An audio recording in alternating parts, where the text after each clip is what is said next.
for Asgard. Why Thor won't help Marvel's mutants despite agreeing they're oppressed. Despite being one of Marvel's oldest characters, Thor has never really done much to help out the X-Men's mutant cause. Even though he knows that the mutants are unfairly oppressed, he has a simple, if callous, reason for not coming to their aid. And it is a reason that only he of all the Avengers would have.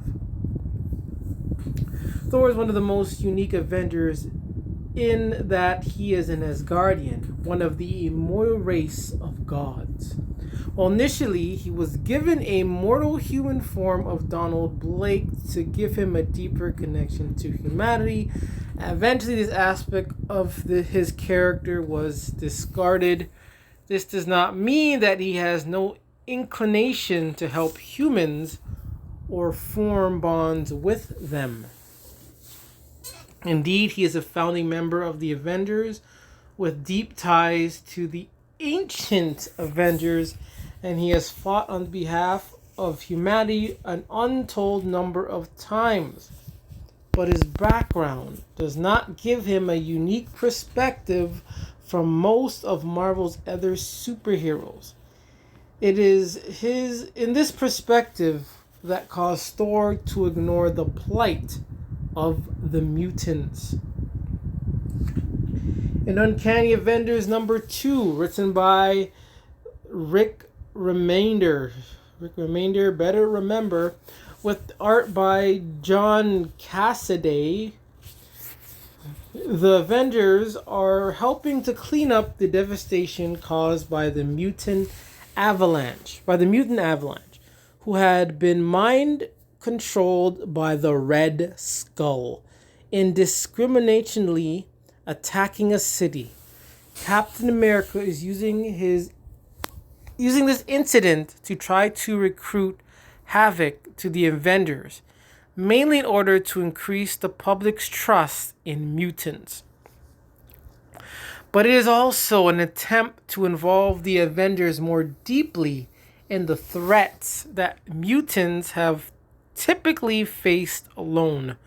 On this subject, Thor states that in the past, he has noticed the conflict between mutants and humanity, but he had always refrained from interfering since he felt the inherent nobility of humans would eventually resolve it peacefully.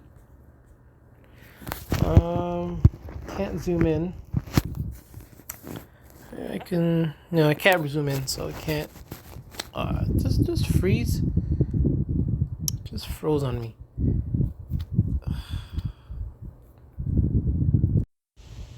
Right, I had it. Oh my god. Alright, let's try this again. Hopefully I can zoom in. Still can't zoom in. Now the thing freezes again. Sorry. So I wanted to zoom in, but this thing is giving me problems. But anyways. Oh, and I can't. Thing froze again. What is wrong with this thing? Hopefully this works. Sorry. This is an interesting perspective that bears the weight of Thor's long life behind it. Being immortal, Thor has been able to watch as various other conflicts between different groups of people have arisen and been resolved throughout history. As such, his long years of experience tells him that the tolerance humans currently feel towards mutants shall soon pass as well.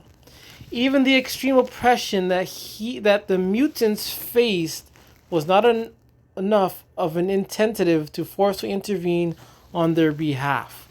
However, the Red Skull's violent actions have convinced him that his previous stance was naive and that he must finally join the conflict. Thor is hardly unique among Marvel heroes for not stepping in to help the mutants in their plight. This is part of the reason why the mutants had to establish Krakoa as a safe haven for mutants apart from human society. But at least Thor's immortal perspective gives his inaction more justification than that of most of Marvel's other non-mutant superheroes. So there is the reason why the mighty Thor doesn't intervene in the mutants' human matters. It's because he feels that things will resolve on its own. This thing is like really glitching really bad. I can't scroll, I can't zoom in, and it's frozen. But anyway, so yeah, so with mutants, with intervene to help mutants, within Marvel, there's two universes. Like there's two. I know there's a lot of universes in Marvel, but there's two separate universes in Marvel. You have the X-Men universe, and then the other, regular, I guess, superhero universe. And it's I don't know how Marvel has been able to have mutants and other people with powers and have humans like them but not like mutants. It makes no sense, but Marvel, I think they have done a great job of not making it conflict. Because, for example, you have, I guess, the Avengers. They love the Avengers, but I guess most of the Avengers are they're other than Thor, all their powers it's like, okay, Ant-Man, for instance, he has a suit. Iron Man uses a suit. Captain America is just a regular person. Only Hulk would be an exception of like why. I guess I'm all over the place, but I'm saying like, what's the difference though between, I guess, someone like Hulk, Fantastic Four versus the X-Men? Obviously there are good people, good mutants with powers. There are bad mutants with powers, as well as there's bad superhumans like Electro, Dr. Oct, Green Goblin. You have Spider-Man. There's a lot out there. I can't even off the top of my head that they get powers, extraordinary powers, but yet the people in the public will respect them. Whereas the mutant, it's like they disrespect them. It makes no sense, and it just doesn't make sense. But I get what the X-Men is about. X-Men is about, they're very political. It's about being discriminated. Here's a group of people born with powers, and they're discriminated against. Well, you have Fantastic Four practically doing the same thing that the X-Men do. They save the world against villains. But yet the X-Men, mutants, they get disrespected. Fantastic Four, Avengers are respected. You think in this perspective of Thor that they would be probably the most fearful of.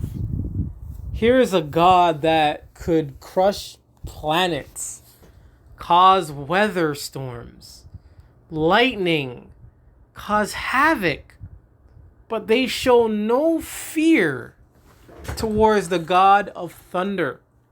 They show no fear to the Asgardians. If Odin wanted to, he can crush and conquer Earth. But the humans show no fear. They worship these other superheroes. They appreciate them. But the X-Men, they have all these powers. They do pretty much the same. I'm not saying the same thing. Well, some do the same thing as Thor, but they save the world. They save the world. But yet they are the most feared and hated. I love Thor though. Obviously, I love Thor. But this is just a good discussion to to talk about. Um, yeah, and again, there's a lot of superheroes that were born with powers, who got them later in life, that are good heroes, and again, they're worshipped, they're appreciated. But the X-Men, mutants, and again, I'm kind of repeating myself. I get it. But anyways, for Asgard, and so long.